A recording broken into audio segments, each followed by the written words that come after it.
Olá, pessoal! Hoje eu vou apresentar aqui para vocês como saber se uma revisão sistemática é boa ou não.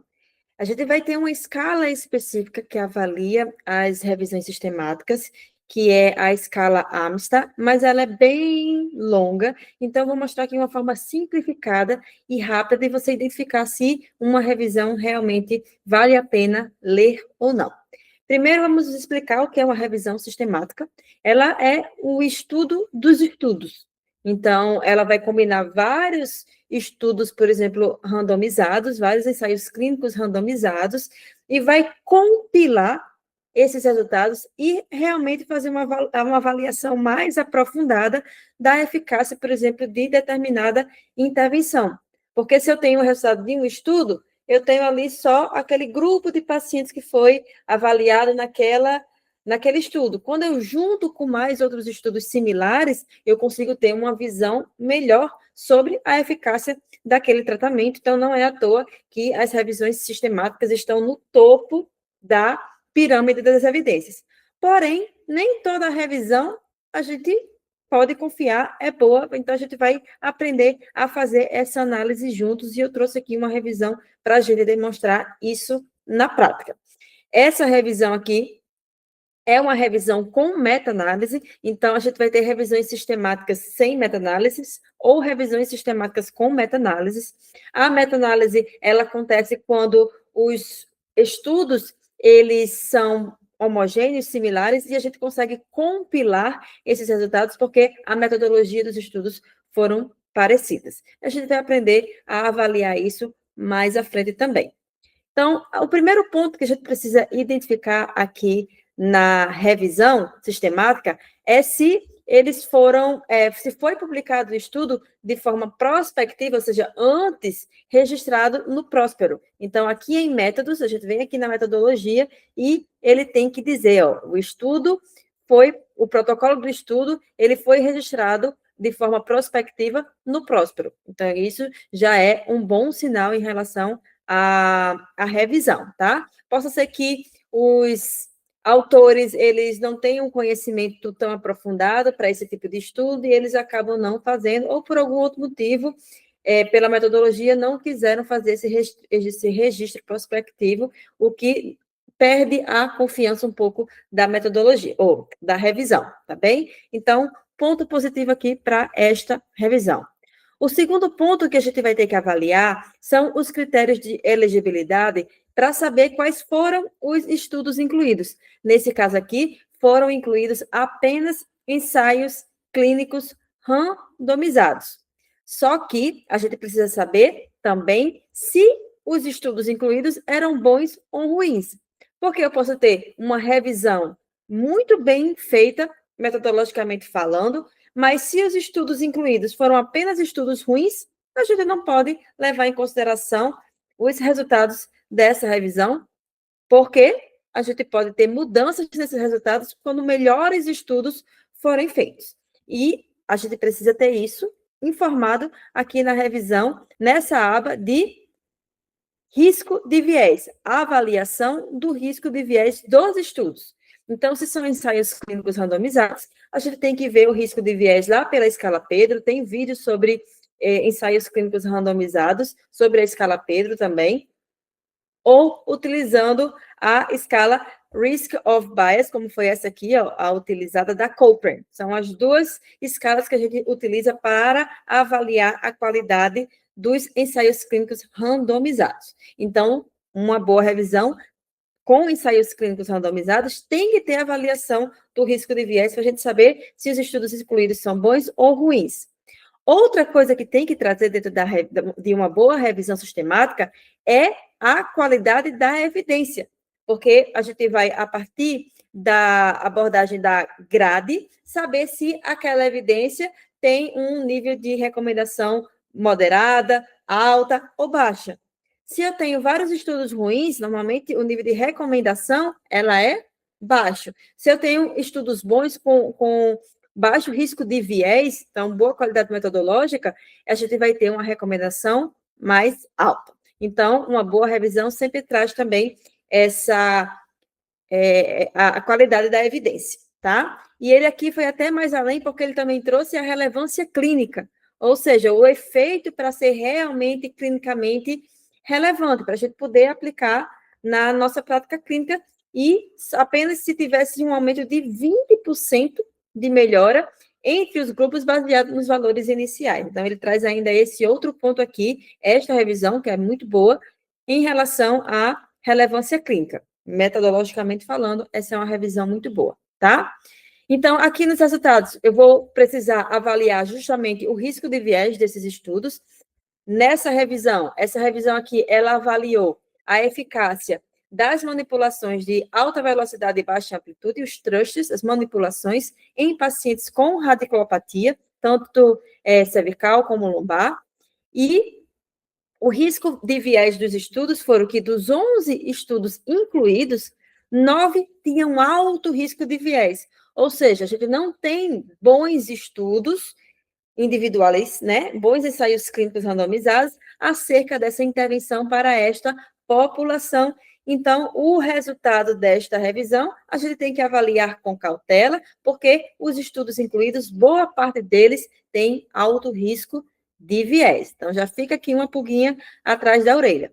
Foi o que eu falei, apesar de uma boa qualidade metodológica da revisão, os estudos incluídos pela disponibilidade das evidências atuais, da época do estudo, os estudos não são tão bons, então o resultado da revisão vai ter que avaliar com muita cautela, certo?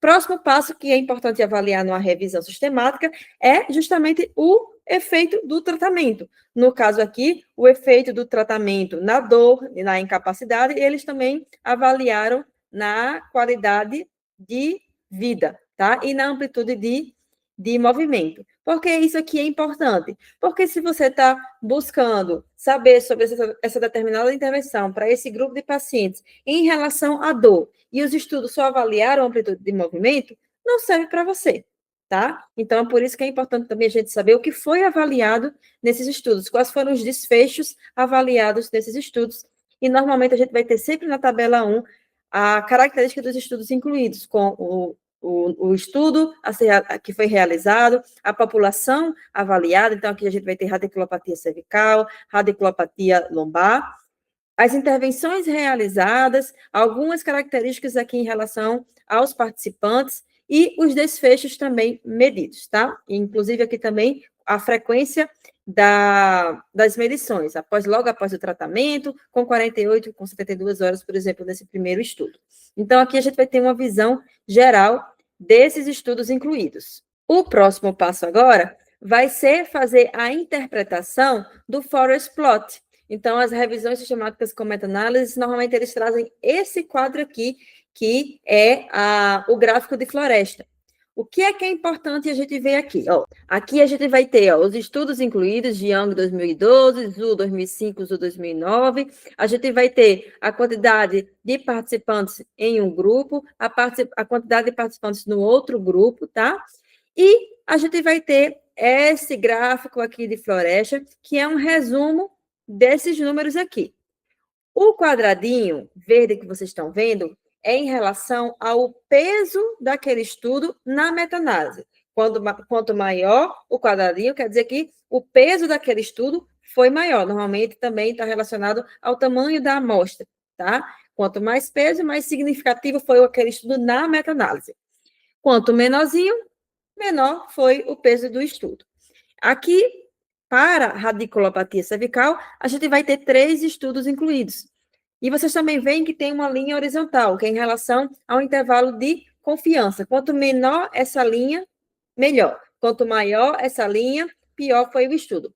De forma geral, essa é a interpretação que vocês vão fazer. E aí vocês vão ver que aqui tem uma outra linha, no zero. O que está aqui, no caso, à direita do zero, é um dos grupos, e o que está à esquerda é o grupo que recebeu lá a manipulação, tá? Quando esses tracinhos aqui, ou o losango toca essa linha aqui no meio, como é o caso desse estudo aqui, como é o caso desse losango aqui, quer dizer que não houve diferença entre os grupos. Quem fez e quem não fez, não teve diferença entre eles. Quando não toca, é porque está a favor de alguns dos grupos. No caso aqui da radiculopatia cervical, está o losango, não toca a linha média e está do lado esquerdo. Então, está a favor do grupo que fez a manipulação, para este desfecho aqui, que é dor a curto prazo. Certo? É assim que a gente lê esse gráfico aqui. Já para a radiculopatia lombar, eu não tive diferença entre os grupos. Outro ponto muito importante da gente observar aqui é em relação à heterogeneidade. Aqui a gente tem uma heterogeneidade de 67%. É muito alta. Heterogeneidade é o quê? É a diferença entre os estudos. Quanto maior essa heterogeneidade, mais difícil é a gente combinar os resultados. Então, acaba sendo uma meta-análise não tão confiável. 67% é bem moderado. Então, é já uma diferença importante.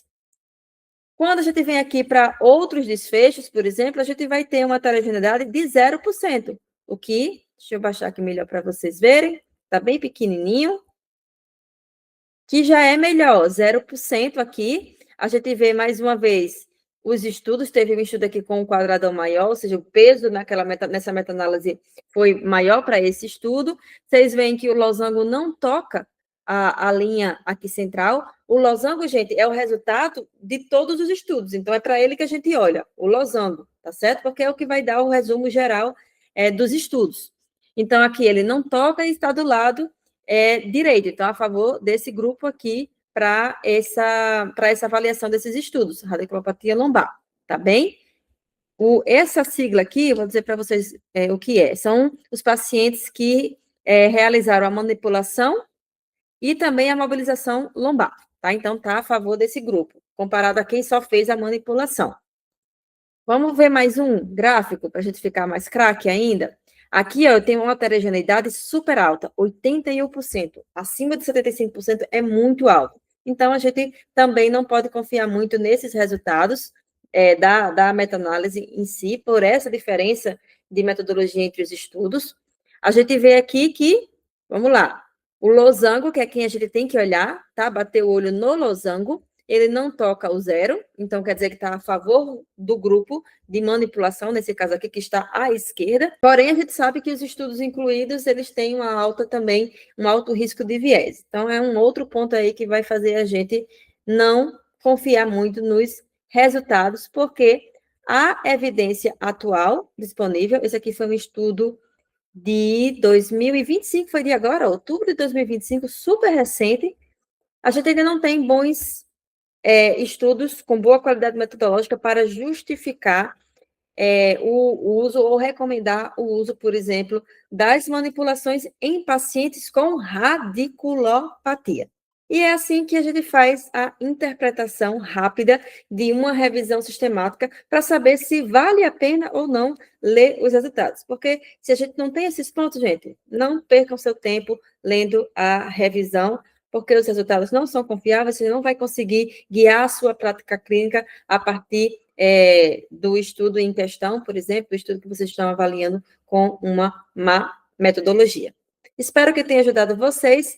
Tem também já vídeo sobre como avaliar ensaios clínicos randomizados que eu recomendo vocês assistirem, aprenderem.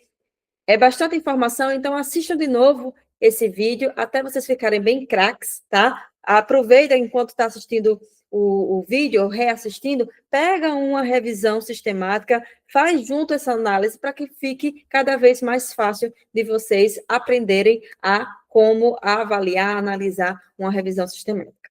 Espero que tenha ajudado, espero vocês no próximo vídeo. Até lá!